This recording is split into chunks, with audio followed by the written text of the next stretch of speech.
ధనుసు రాశి వారికి నూతన ఆంగ్ల సంవత్సర ప్రారంభ మాసంలో జనవరి నెలలో ఎలా ఉండబోతుందో ఈ వీడియోలో సవివరంగా సంపూర్ణంగా తెలుసుకుందాం.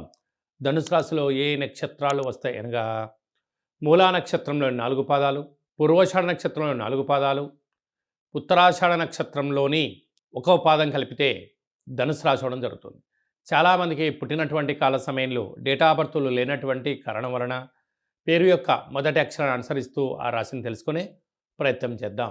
ఏ, యో, బా, బి, బు, ధ, బా, డా, బే అక్షరాల వారందరూ కూడా ధనుసు రాశి జాతకులే.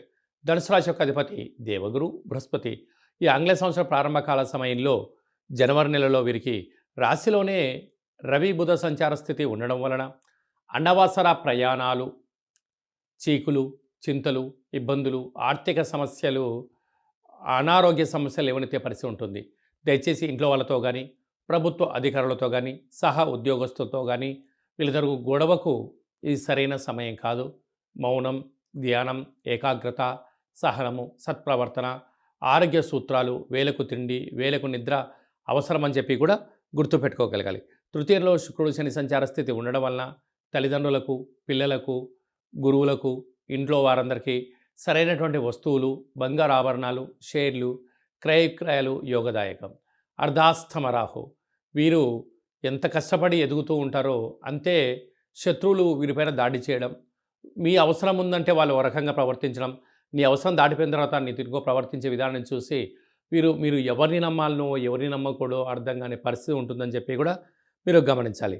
6వ స్థానంలో గురు సంచార స్థితి ఉండడం వల్ల ఒక్కోసారి మానసిక ఆందోళన, రుణభయం, రోగభయం, శత్రుభయం, అంతర్గతమైనటువంటి శత్రువులు పొంచి ఉండడం వల్ల ఎవరు మనవారు ఎవరు చెడ్డవారో కూడా అర్థం చేసుకునే పరిస్థితి ఉంటుంది.